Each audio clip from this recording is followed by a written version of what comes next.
खबर अंबिकापुर से है। शहर की लचर कानून व्यवस्था को लेकर आज स्थानीय प्रबुद्ध व्यक्ति और महिलाओं ने पुलिस विभाग के खिलाफ प्रदर्शन किया। इस प्रदर्शन में छत्तीसगढ़ के पूर्व उप मुख्यमंत्री टी.एस. सिंहदेव भी मौजूद रहे। शहर में लगातार हो रही चाकूबाजी और हत्याओं के विरोध में स्थानीय बंग समाज के लोग घड़ी चौक पर इकट्ठा हुए और पुलिस विभाग के खिलाफ जमकर नारेबाजी की। आपको बता दें कि दशहरा के दिन शहर के पेट्रोल पंप पर काम करने वाली युवती की हत्या हुई थी। वहीं महामाया मंदिर प्रांगण में चाकूबाजी की घटना हुई। दुर्गा विसर्जन के दिन बंग समाज और कांग्रेस नेता दिलीप धर पर हमला हुआ, जिसमें उन्हें गंभीर चोटें आई हैं और उनका इलाज मेडिकल कॉलेज अस्पताल में चल रहा है।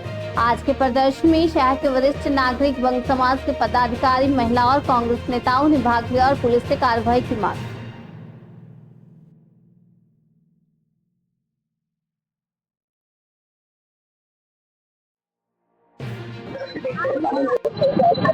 बंग समाज की महिलाएं विशेष करके और बाकी साथी भी यहाँ धरने पे बैठे हैं और दुर्गा विसर्जन के समय एक और घटना की पुनरावृत्ति हुई। इसमें व्यक्ति का हाथ भी टूट गया, लेकिन धारा नॉन बेलेबल अभी तक नहीं लगी थी, सुबह तक कम से कम नहीं लगी थी। धारदार वस्तु से वार किया गया, उस संदर्भ में धारा नहीं लगी। जिन पे वार हुआ उन्होंने मुझे बताया कि ये सारी रिकॉर्डिंग मोबाइल कैमरा में रिकॉर्ड किया हुआ है पूरे घटने को। उसमें तलवार इत्यादि बाकी हथियार भी देखे जा सकते हैं।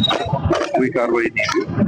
ऐसा अगर होगा, बचाने की कोशिश अगर ऐसी गंभीर परिस्थितियों में होगी और सुनते हैं कि व्यक्ति भी जो उसमें सम्मिलित है वो जेल से छूट के आए, जेल से छूट के आए हुए व्यक्ति को ऐसे भी पुलिस को अपने निगरानी में रखना चाहिए। क्या कर रहे हैं, क्या नहीं कर रहे हैं, किस प्रकार की गतिविधियों में सम्मिलित हो रहे हैं, एक नजर व्यक्ति को भी महसूस हो कि पुलिस की नजर मेरे ऊपर है।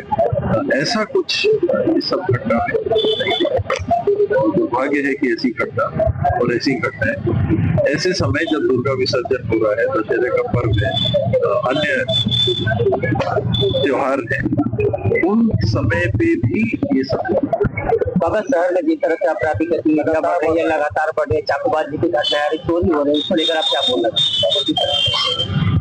पुलिस को अपनी व्यवस्था और चुस्त दुरुस्त करनी पड़ेगी, न केवल निगरानी की बल्कि सजा की। अगर इसमें ऐसा कुछ दिखेगा कि नहीं कुछ हो और तो हो जाएगा, मैनेज हो जाएगा, वो घटना फिर नहीं रुकती, बढ़ती है, बहुत तेजी से बढ़ती है। और जिसने गलती की वो किसी से जुड़े हो वो नहीं देखना चाहिए।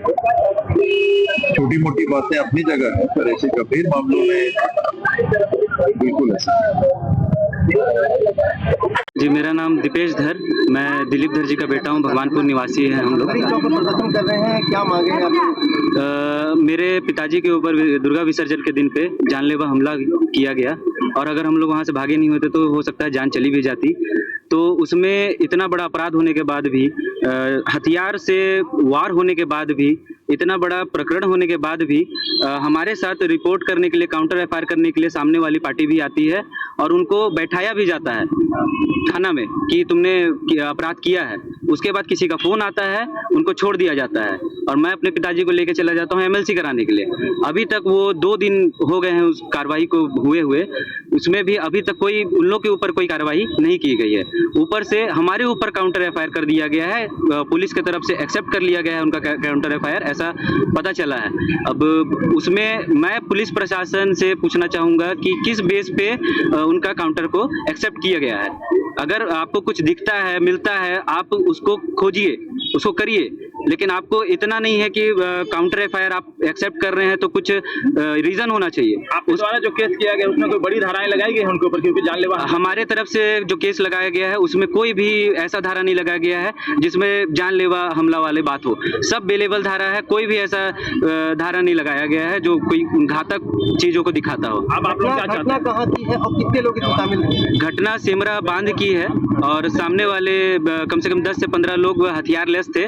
कोई किसी किसी के पास चाकू, किसी के पास बेसबॉल, किसी के पास रॉड थे। मेरे पापा के सिर में विशाल घोष ने रॉड से मारा और अमर पांडे जी जो थे वो पहले उन्हीं ने झगड़ा चालू करवाया और उन्हीं ने सबको बुलवा के मेरे पापा को प्लानिंग करके पुरानी रंजिश थी क्या? पुरानी रंजिश समझ में नहीं आ रहा है, लेकिन गांव के हैं तो हो भी सकता है उनको कोई रंजिश होगा। लेकिन आज तक मेरे पिताजी का मेरे को उनसे क्या मेरे को नहीं लगता है कि किसी से हुआ होगा, क्योंकि वो हमेशा समाज सेवा ही किए हैं। और हमारा बस यही मांग है, हमारी धाराएं सही से लगाया जाए और उनके तरफ से कोई ऐसा सहयोग ना किया जाए कि और अपराधियों को इससे हिम्मत मिले और अपराध करने का मिले।